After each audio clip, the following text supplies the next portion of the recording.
Let's welcome to the stage Arel Moodie. Great job. Thank you.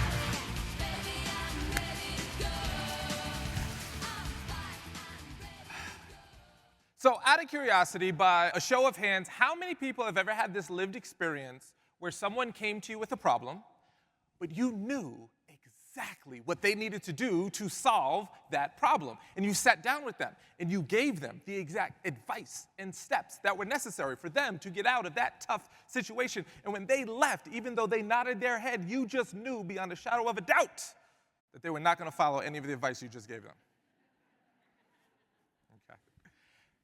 Has anyone ever had that lived experience where you had a shared experience with someone else, but when you reflected on that experience, both of you had two completely different recallings of what happened in that situation?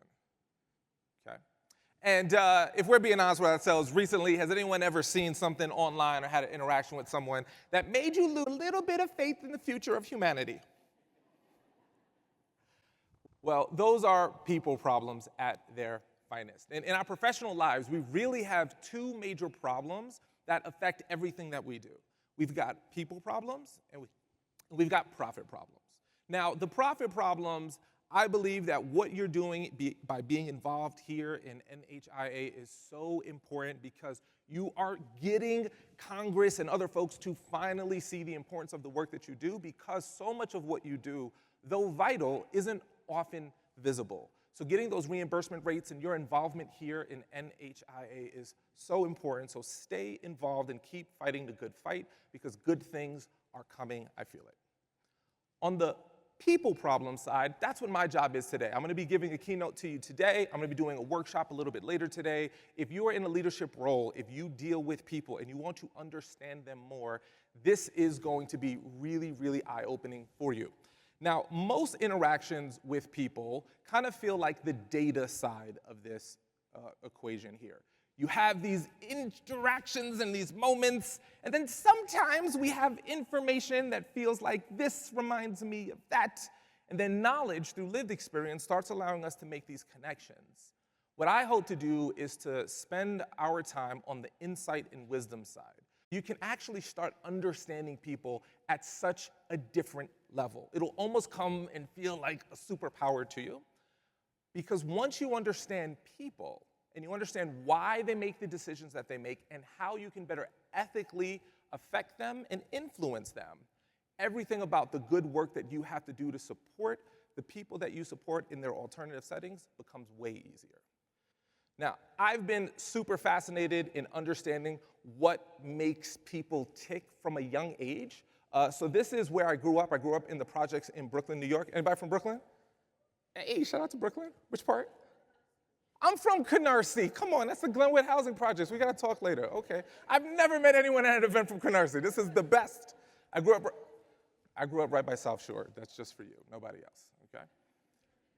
So I grew up in this neighborhood, and it was ranked one of the top 5 worst neighborhoods in Brooklyn at one point. I unfortunately witnessed people get shot at a young age. I've been robbed. And what I learned how to do purely from a survival mechanism is to understand people. I could sense the way people were moving, and I could tell you if a fight was about to happen way before a fight actually started. I knew which parts of my neighborhood that if I was at a certain time, something bad might happen, and if I wasn't, something good probably it was more likely to happen. I learned that when you were in the subway going somewhere, there are certain cars on the subway that are safer than others. If anyone wants to know, the safest car on the subway to be on, from my lived experience, is the one where the conductor is. And how do you find where the conductor is? There's actually a black and white sign that they all go towards. So I would do weird things like that to figure out these patterns simply to get from Monday to Tuesday. Now, it wasn't until I got into college that I started feeling very anxious about my people studying, because I didn't feel like I actually was smart enough to make it into college.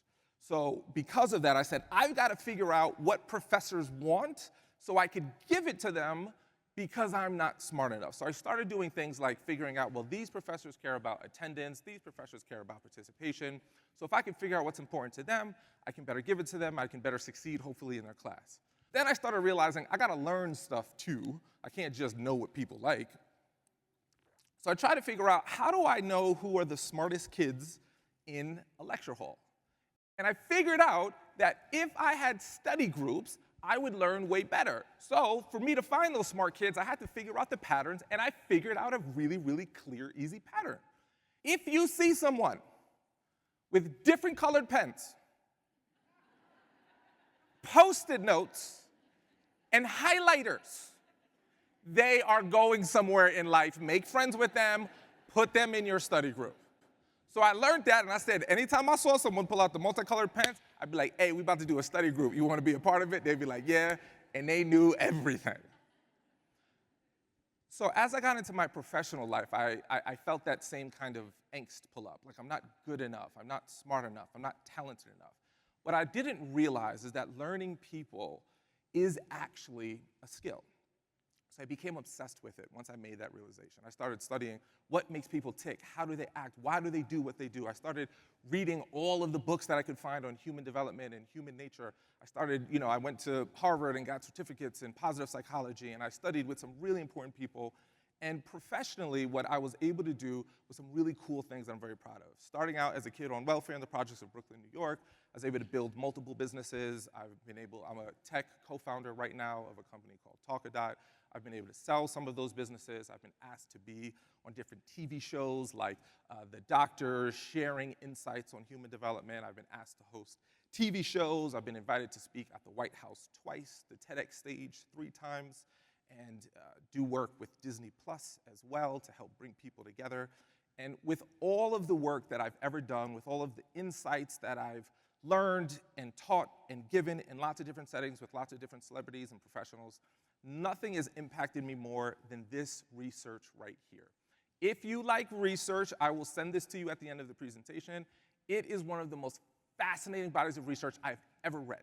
And what it has done over the last 60 years has proven that all humans, regardless of where they're born, language spoken, gender, ethnicity, religion, or any of the things that we typically use to separate ourselves, pass through these predictable and sequential stages of development.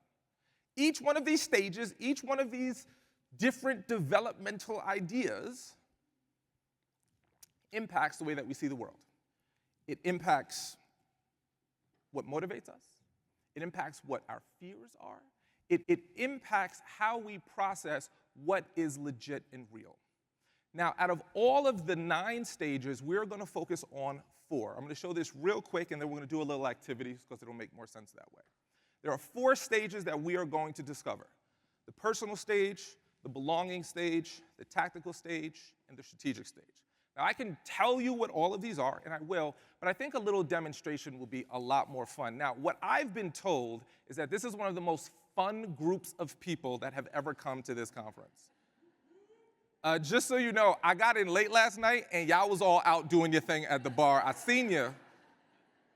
Some of y'all I heard went out to Red Rock, and you got down with Snoop last night, so shout out to y'all.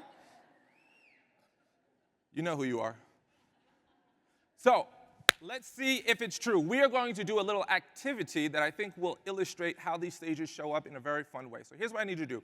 If you are facing me right now, just go ahead and face the center of your table briefly. And if you have anything in your hands like coffee or anything, just push that to the center. I don't want anything to get knocked over during this activity.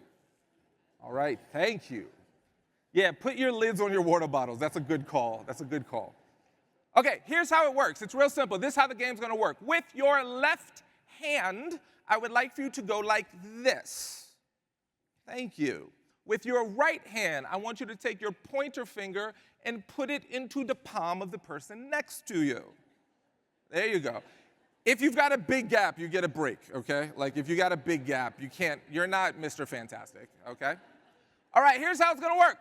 I am going to count to 3. The only number that matters is 3. So I'm going to count to 3. I'm going to count to 3. Thank you. On the count of 3 with your open hand, I want you to try to grab hold of the finger of the person next to you. At the exact same moment with your open hand, With your finger, I want you to remove it before the other person can grab your finger. Got it? So your goal is to have a finger grabbed and a finger free.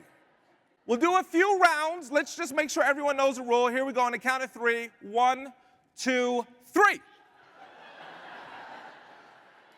Good job. Okay. Okay, everyone got it, right? Simple. Simple. All right, let's keep it going. Set back up. We know the rules. It looked like there was no problem. Couple more rounds. Let's see how you do. All right, on the count of 3, here we go. 1, 2.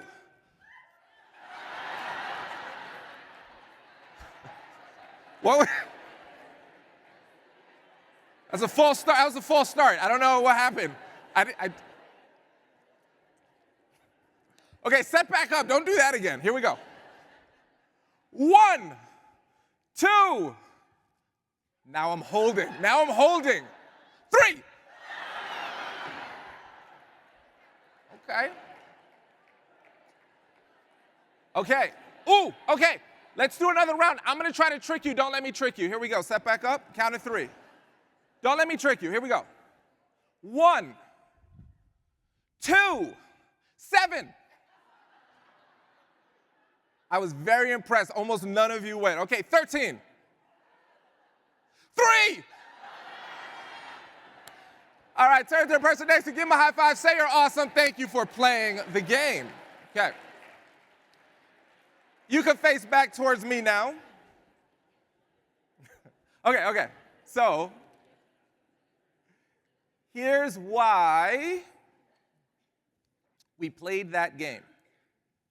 The reason why I love that game, the reason why I love playing it, is because you will notice that one of these 4 stages showed up for how you decided to play that game. Allow me to explain it. So the first stage is called the personal stage, or that self-protective opportunist stage. Now, as soon as I said, hey, y'all, we about to play a game, you thought to yourself, don't make me play no stupid game.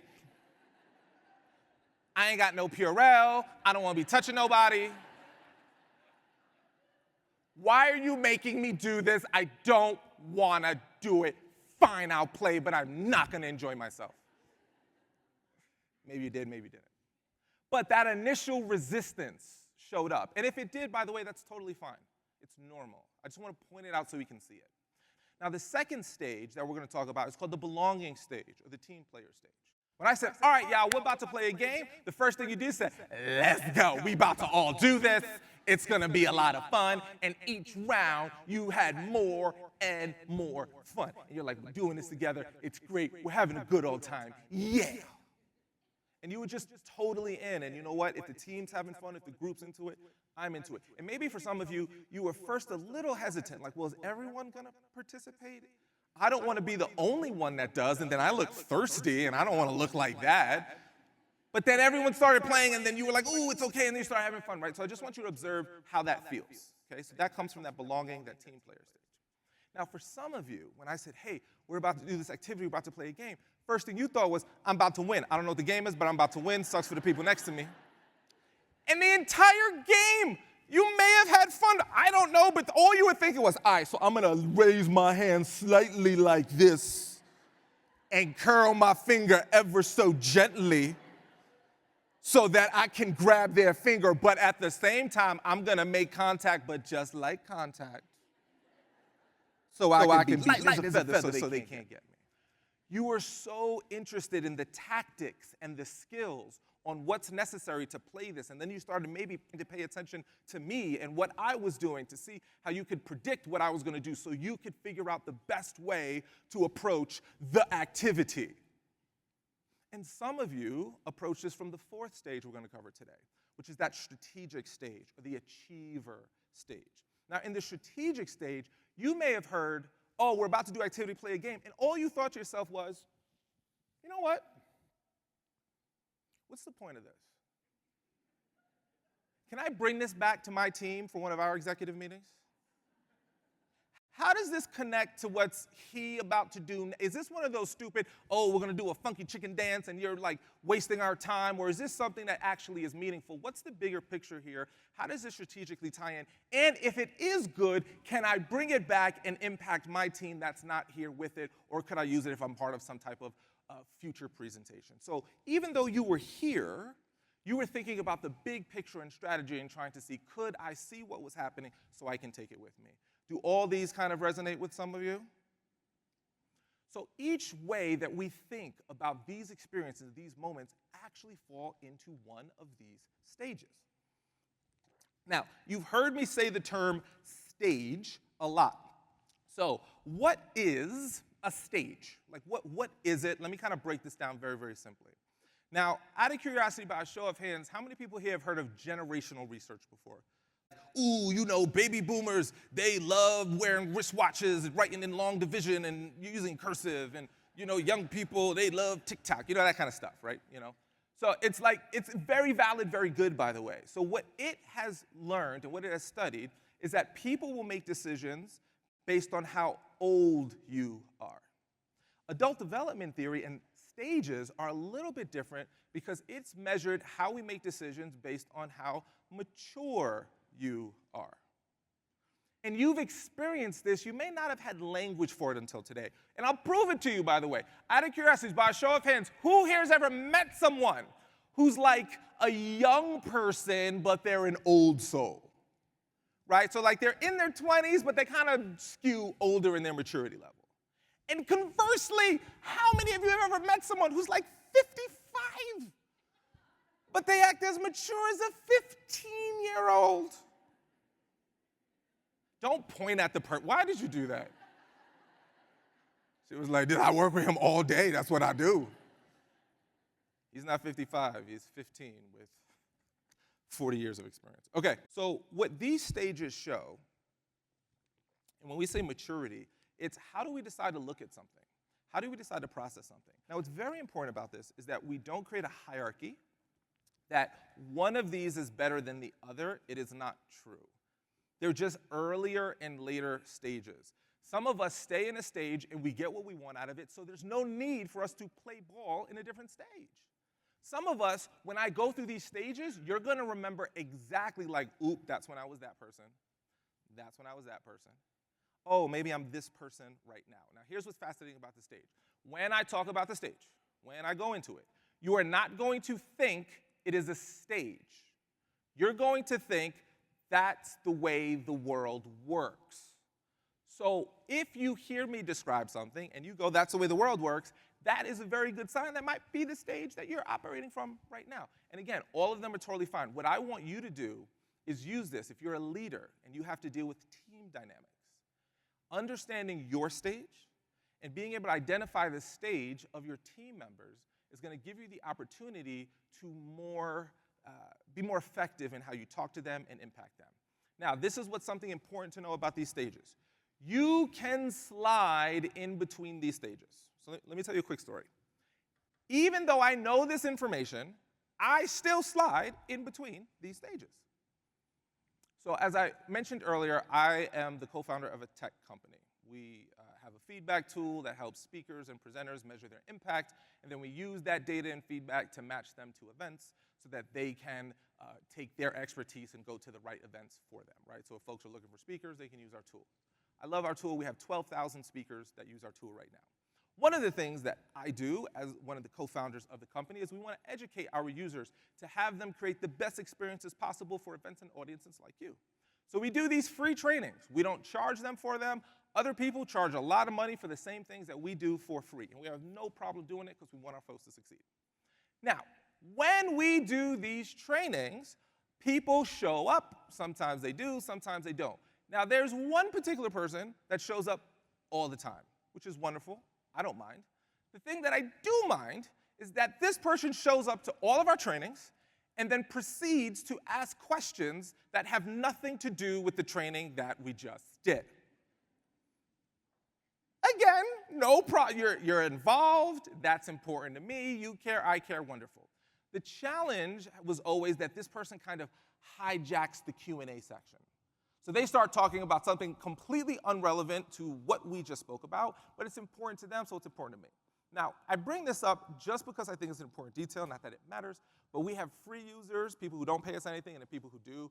She is one of our free users. So she takes up a lot of our email time, a lot of our support time, but we want to support her, so we want her to succeed.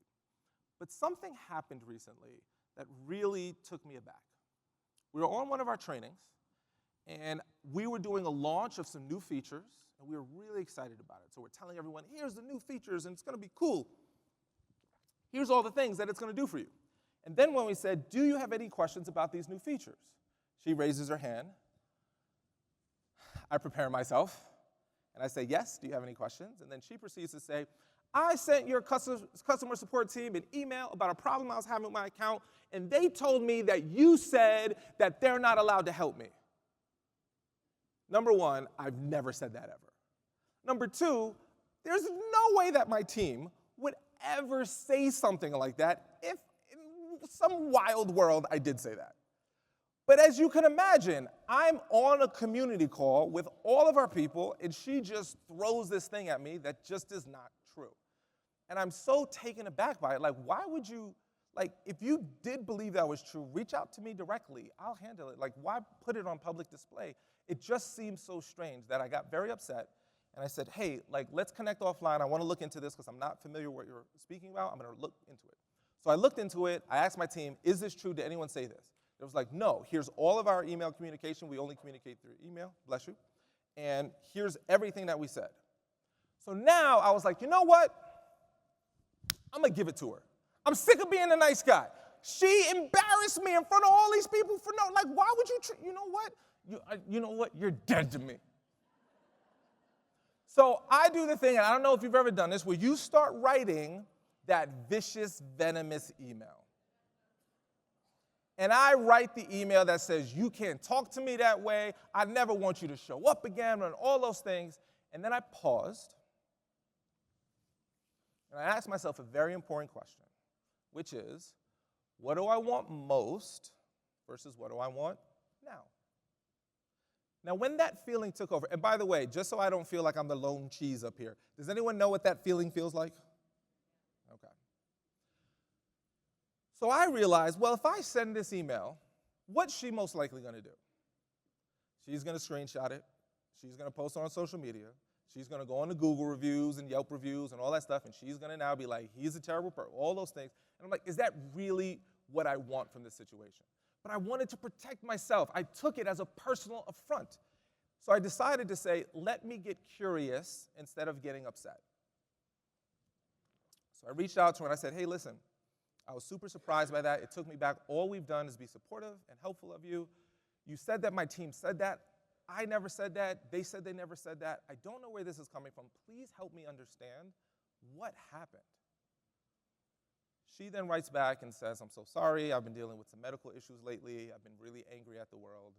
And I realize I'm taking it out on everyone instead of processing it. Thank you so much for being so kind. Like, you kind of walked me off an emotional ledge there. And she was like, I'm not going to do that again. I realize how amazing you've been. So it was an amazing response.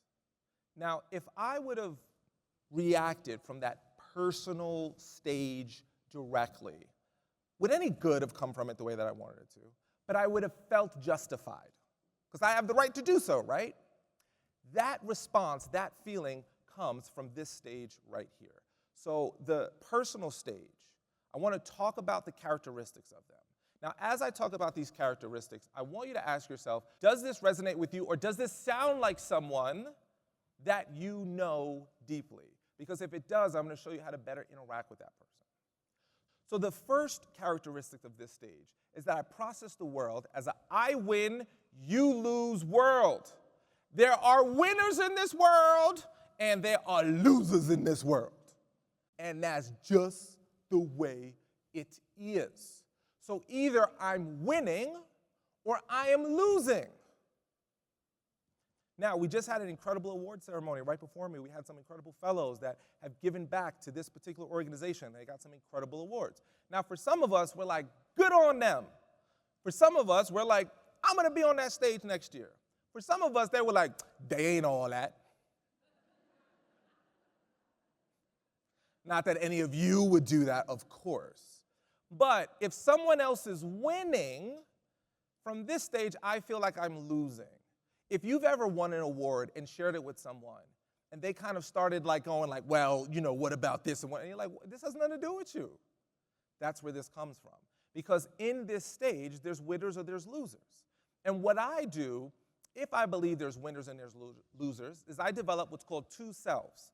My two selves is my inner self, my real self, how I really feel, and then my external self. This is the version of me that I bring to the world because I believe that if I actually acted and said the things that I thought and felt in the real world, the world would not accept someone like me.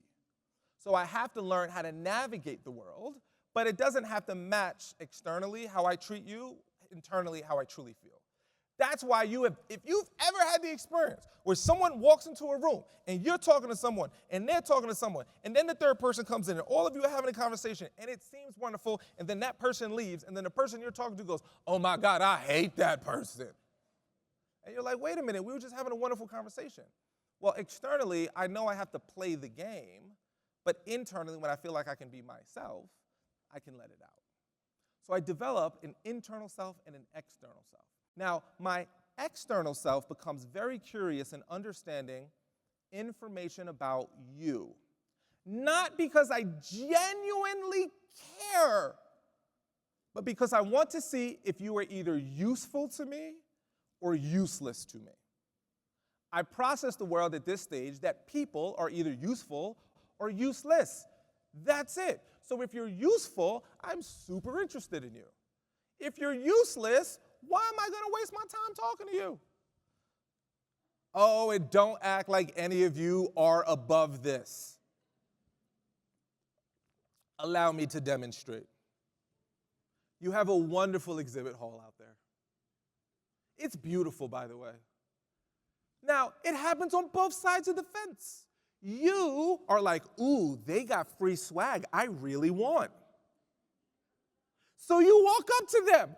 Oh, what is it that you do here? Oh, this is really interesting. Wow. Can I take one of these things? And then you walk away. And look, exhibitors, if you're here, you do it too. Hey, what do? And you're processing if there's someone you can sell something to. And the moment you realize I can't sell something to this person, you bounce. But if you can, oh, tell me more about what you understand where this comes from? If I think I can get information from you that's useful to me, I can act in a certain way that will be externally validated to get this thing that I really want. Now, the reason why I put that string on the chain is because even though you like to get information from people, you don't like people to know too much about you at this stage because you believe the more information I have, the more ammo I have. So the more information you have on me, the more information you can use against me, and I don't want to be the weakest link. So I will share the least amount of possible. That's when someone comes back from this event and your team member might be like, oh my gosh, what did you learn from it? You'd be like, it was good. What did you take from it? You know, it was fine. It was fine. It was good. It was good. I met people. It was good. And you're like, tell me more. Give me more. And it's like, I don't want to give too much because the more I give, the more I could set myself up for potential failure. Now, with this process of developing this internal self, I develop two typical ways that I get what I want out of the world. The first way is that I try to be the loudest, biggest person. If you can imagine kind of like the gorilla banging their chest. And by the way, you don't have to be a big person. You could be 5 feet, 75 pounds soaking wet, but you can use your voice, you could use your tone. And a lot, especially folks, I speak to a lot of medical professionals, a lot of folks you deal with because they're hurting and they're dealing with either chronic pain or acute pain. Sometimes they live in this stage because they're trying to protect themselves. So they might get loud or yelling or get physically close to you to try to intimidate you. Now, the other way you get what you want from this stage is you just completely disconnect from people. Like a light switch, you just turn it off. Some of you, if someone crosses you, they are dead to you. You ain't got to talk to them again. You ain't got to see them again. Some of you have broken up with someone, but you never told them. You just go, if I stop returning their texts and emails, they gonna figure it out. You married and they still think they have a chance. Like, this is how it works. Because either I'll get what I want by being like the loudest, by the most intimidating, or it's like I'm done. I'm not going to talk to you. It's not going to happen. Now, there is a fear that all of this is driven from. Now, if you understand this fear, you're going to be a lot more influential in how you can communicate to people, because you can be aware that if this fear shows up, you will get a lot of these negative trigger responses. But if the fear doesn't show up, a person will feel safe. Now, the fear at this stage is that you will try to take advantage of me. It is my single biggest fear. I never want you to take advantage of me. So if I ever feel like there's a new idea or a new initiative or a new, you go to this conference and you get these great ideas or these new tools, and then you come back and you're like, hey everyone, I learned about this new automation tool. It's gonna help us with all these crazy spreadsheets that we gotta deal with all the time. It's gonna simplify it. It's gonna tell you what you need to do. It's gonna help us take the machine out of the human so we can be humans and do the cool work of taking care of people. And all they're thinking is, who's implementing this process? Me? Who's onboarding this software? Me? You want me to add this on top of everything else I'm doing? This feels like a good idea for you or for others, but it seems like more work you're giving me. Does this make sense?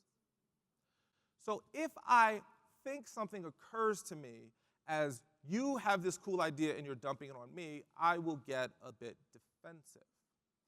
But there is a way in this initial stage, this personal stage, this self-protective opportunist stage, to get someone to take action more effectively.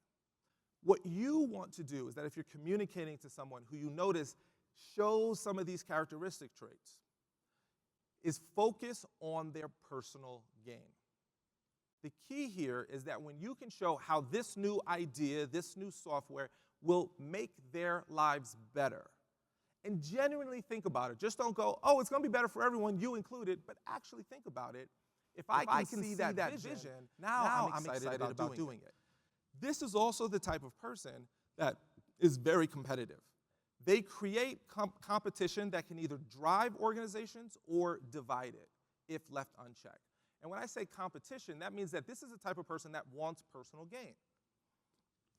So if you come up with an idea that says, hey, we're going to achieve these goals, and if we hit these particular KPIs and metrics, everyone who does it, you're going to win this thing.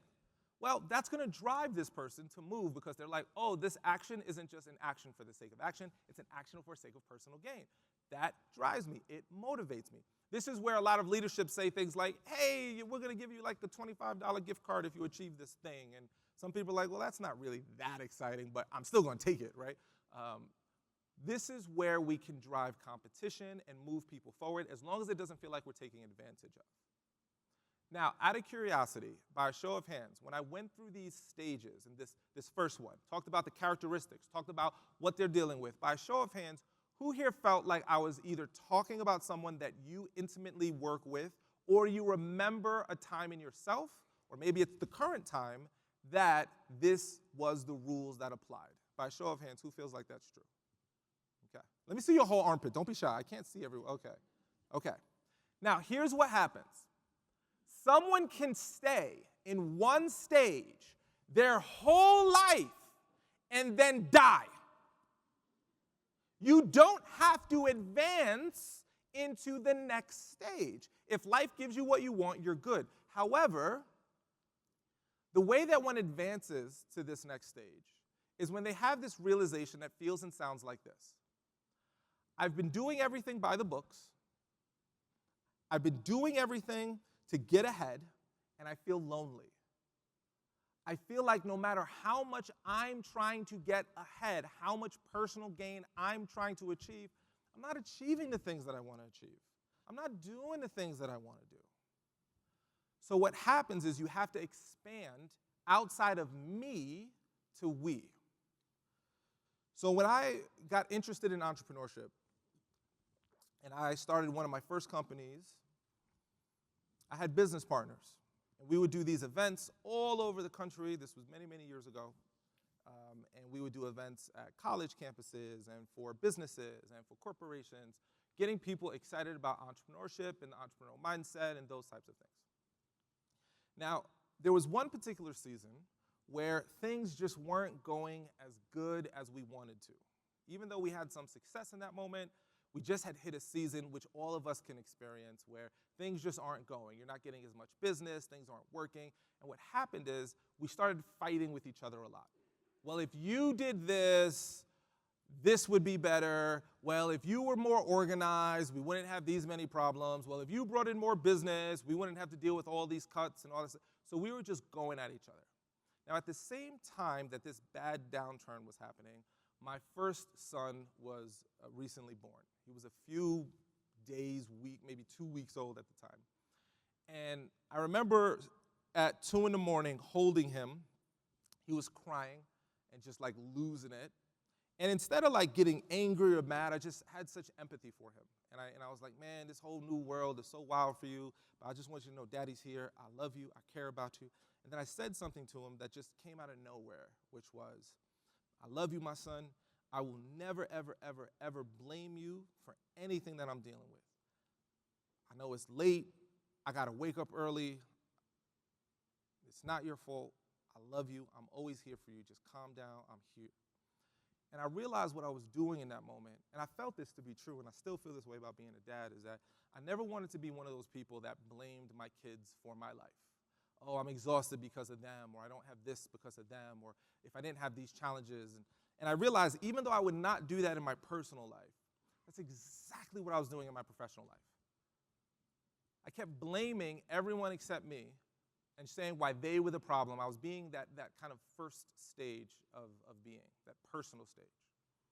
So I text my co-founder, it was about 2 in the morning, and I said, hey man, are you up?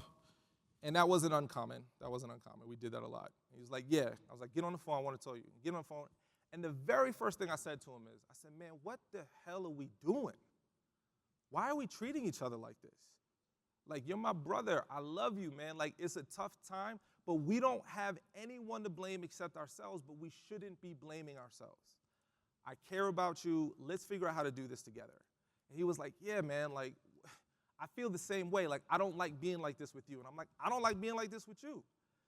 And instead of wanting to defend myself, instead of wanting me to say, here's why I believe you're wrong, I chose a different approach in that moment, which was, how do we come together as a group?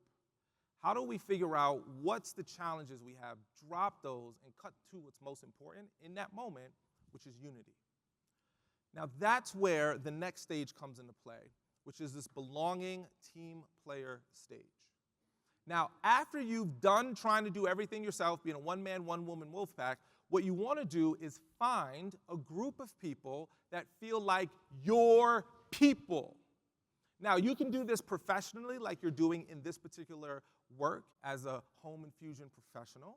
You could do it through political groups. You can do it through academic groups. You can do it through sports groups. Like some of y'all, when Denver lost last night, it was devastating. I'm a Knicks fan. That was a brutal loss last night. I don't know if anyone watches basketball. It was terrible, right? But there are some people that when their team loses, they're sad. They lost because that group is them.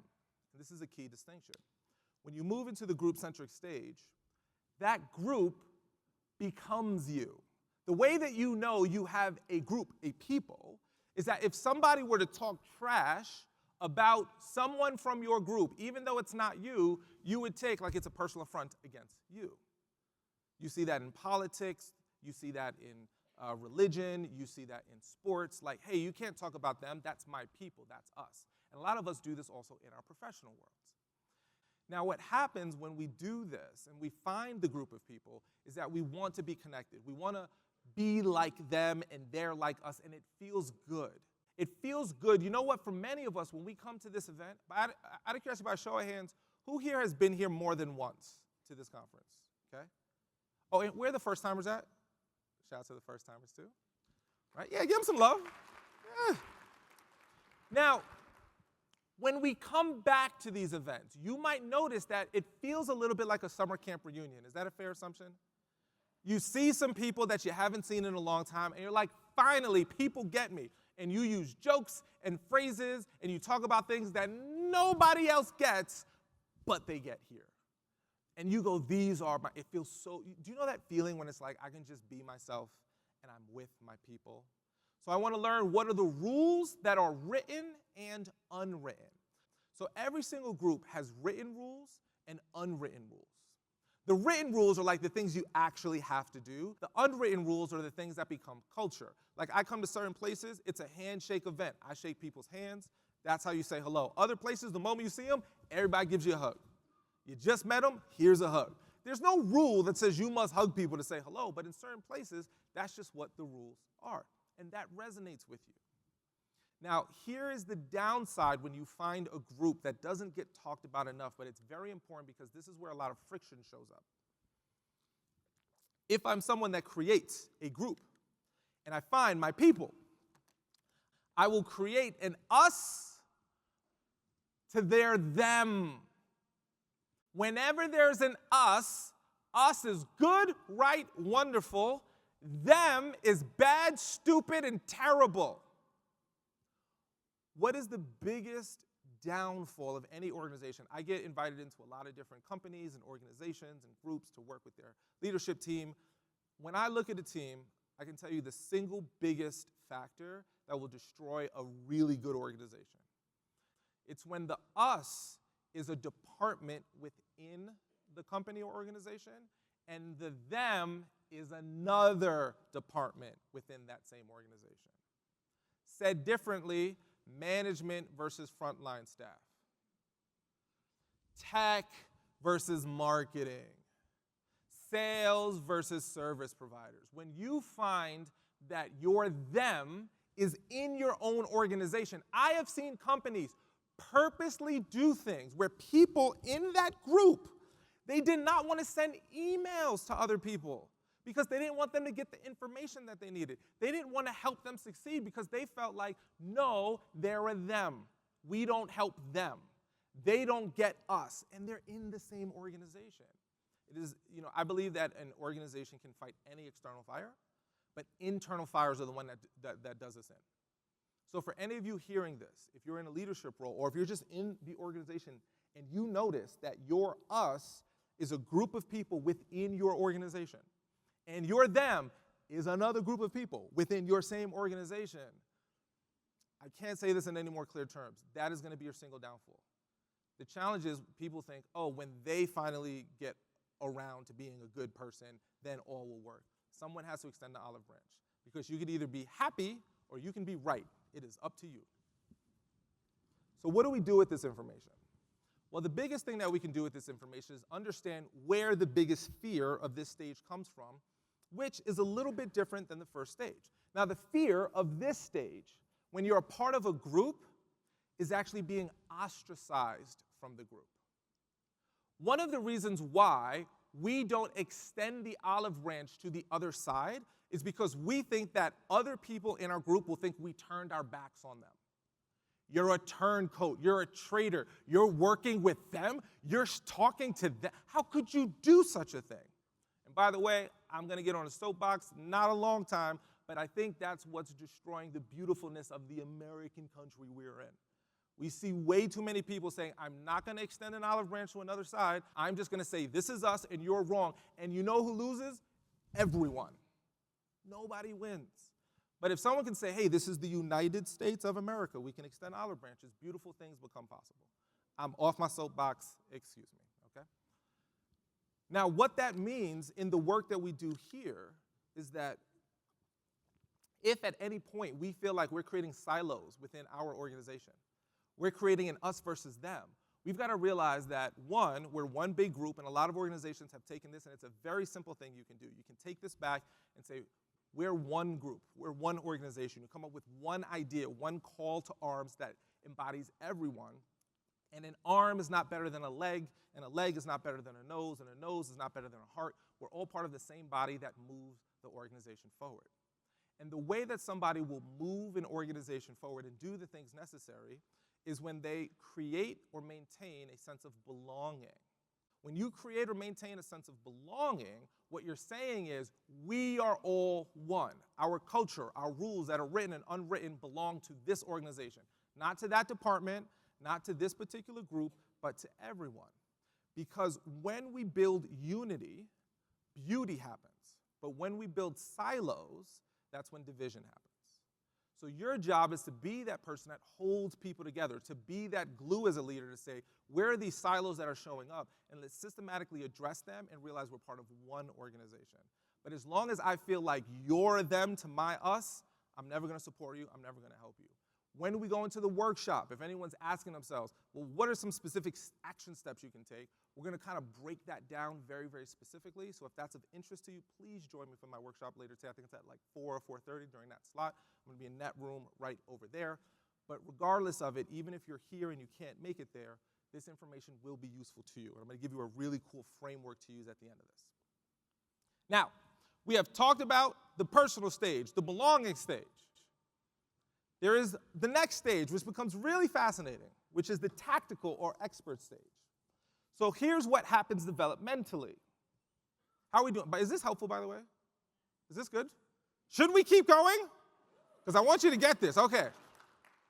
Because sometimes when I talk about this, people are saying, oh, that's what Mary do, that's what John do. We start counting people out. So I want to make sure that we're staying on task to achieve this, because it's really cool where we're going here. So what happens when I'm a part of a group, okay? I'm following my group. I'm doing all the things I'm supposed to do. But if I don't feel like I'm advancing in life the way that I want, it starts becoming frustrating to me. And the way that I overcome that frustration, either through knowledge or through life happenstance, gives us the answer, is that I build a skill. I become really, really good at something. Because I realize I'm a part of this group, I want to be a part of the group, but I've got to excel. And the only way I'm going to excel is if I can get really good at something. And some of you know exactly what this is like.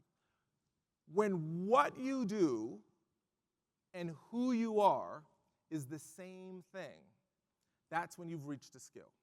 Now, there are a lot of people that you could, fire them from a job, and they're like, I'm going to miss the money. Or some people are like, oh, I'm going to miss the people. But for some people, if they get fired, it's like, no, this is who I am. It's soul-crushing to my identity, because this is what I'm the best at.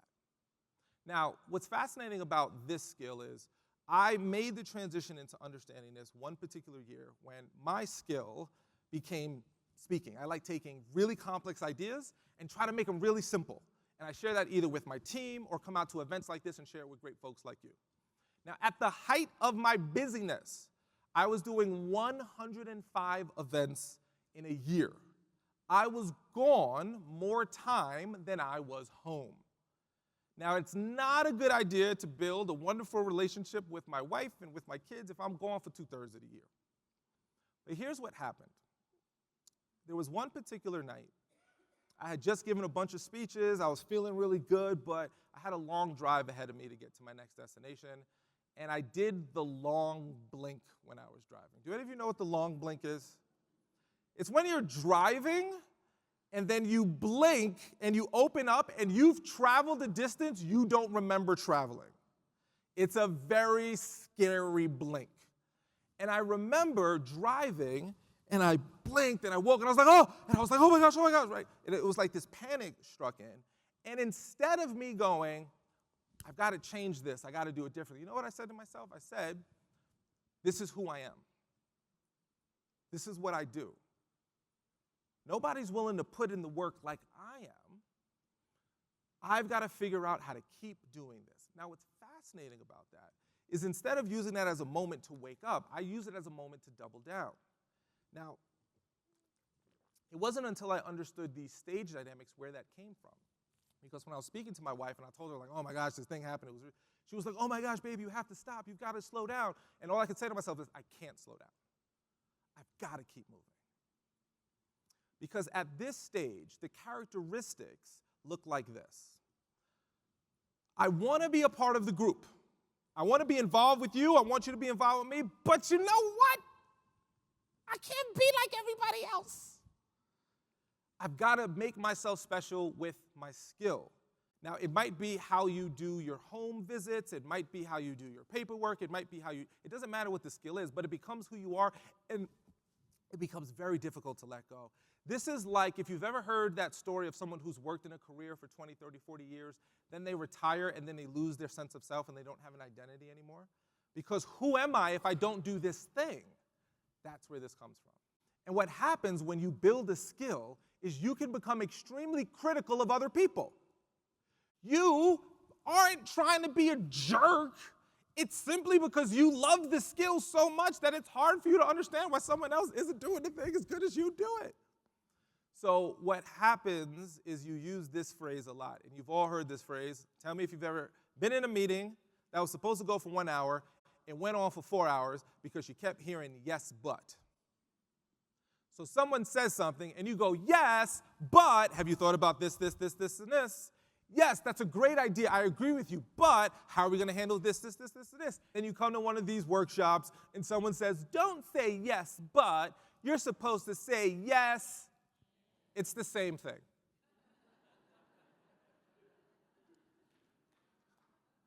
When someone says it to you, you're like, I know what you're doing.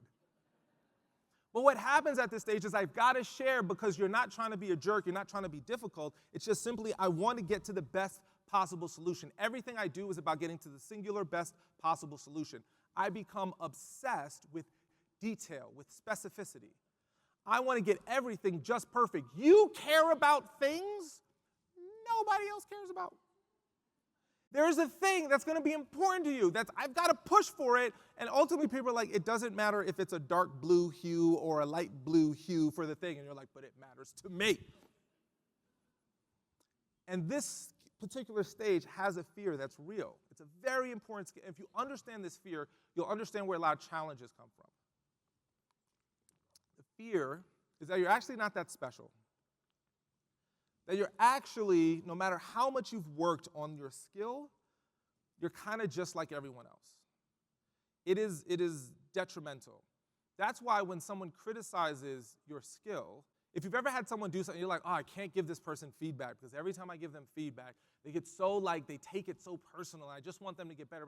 Because when you give them feedback, what they're really fearing is, you're saying that I'm not that special. So what happens for someone, especially in the world we live in, you get a management role. You get a management role because you're really good at a skill. This is the progression. I'm really good at something. I get hired to be a manager because I'm really good at it. Now I've got to manage people, and I don't realize that managing people and doing the thing are two separate skills. So when you're a manager that is in this skill-centric, expert, tactical stage, you're a terrible manager. Because you do this, and tell me if this rings true to anyone. You delegate to your team because you're supposed to, but then you take it back. And you say something like, oh, no. You got a lot on your plate right now. I just want to help you by taking it off your plate. Or if you have a manager that does that to you and it drives you batty, that's where this comes from. Because they really want to get it to this specific level. And sometimes, have you ever had it's like, it's easier for me to do it myself than to try to teach someone else to do it? That's where this comes from. So if it happens to you or you do it, you now can see yourself and where it comes from.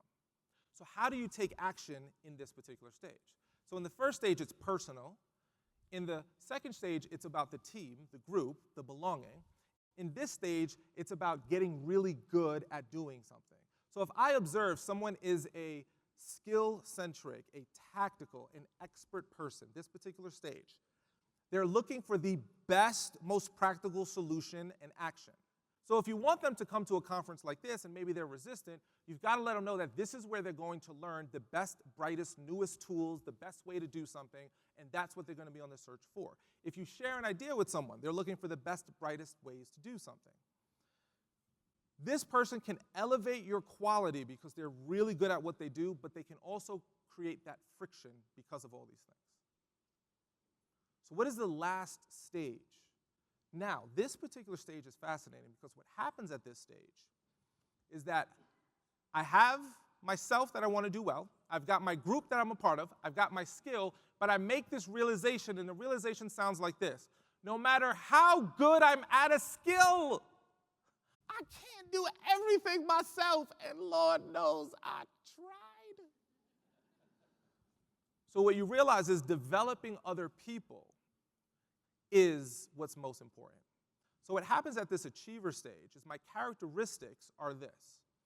I become wildly interested in how other people tick Not because I'm trying to get something from them, it's because I want to get the best out of them. I want to know what someone needs so I can give it to them so they can move forward and take action. And at this stage, I'm not looking for the best way to do something. I realize there's more than one way to do something. How do we find what's best for us? Different perspectives hold true. I also can see the past and the future as clearly as I can see the present.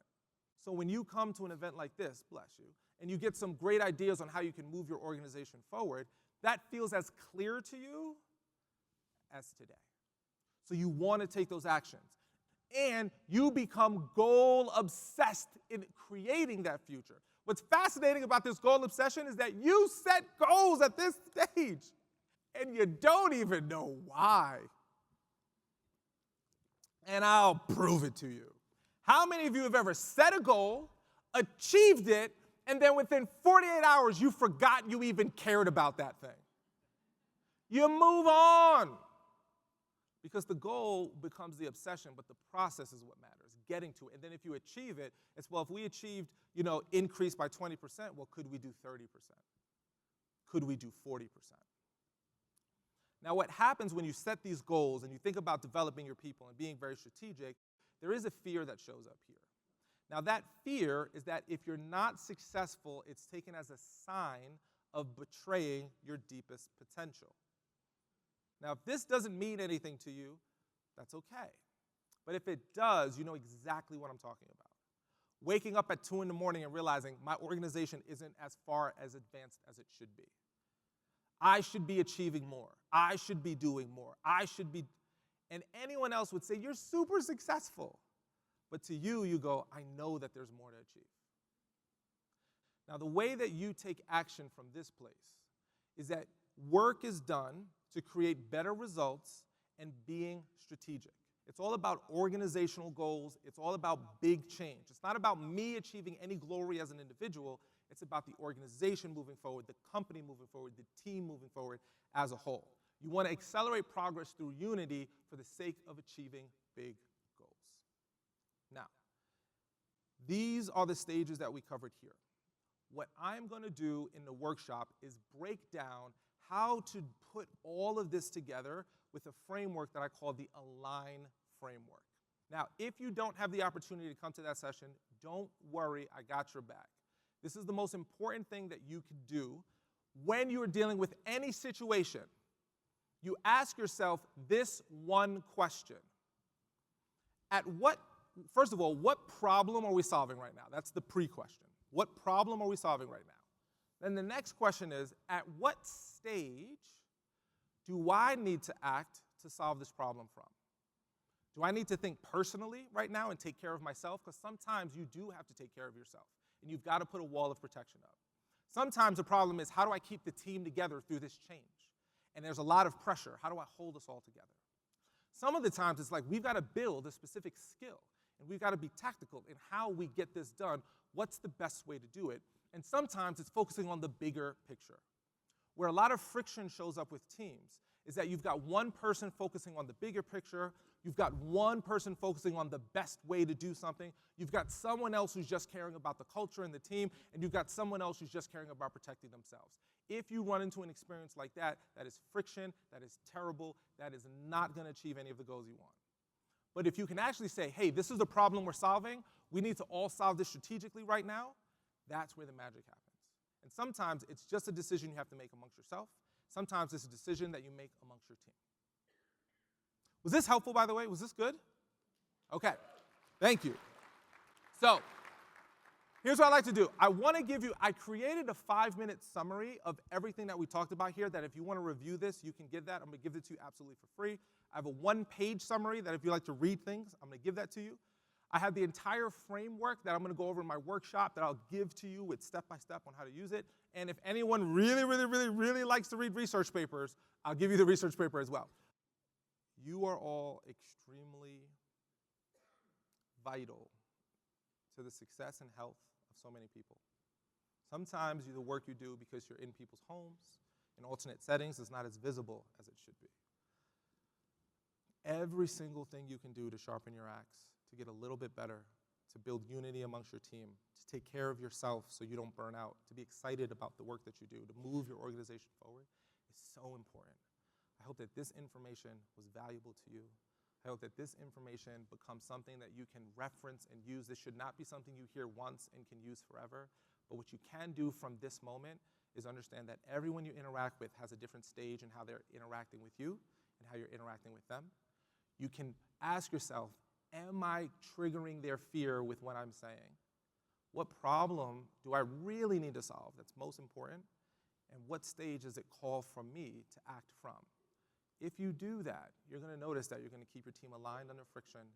You're going to do the incredible work.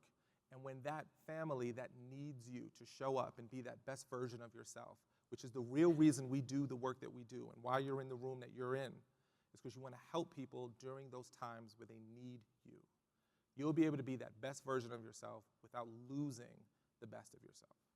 Thank you for taking care of all of the children that need you. Thank you for taking care of all the at-home people with chemotherapy that need you. Thank you for taking care of all of the people that need nutrients, that feel safer, feel better, or can't leave their home. Because of you, we have an incredible group and percentage of the human population that can get healthier.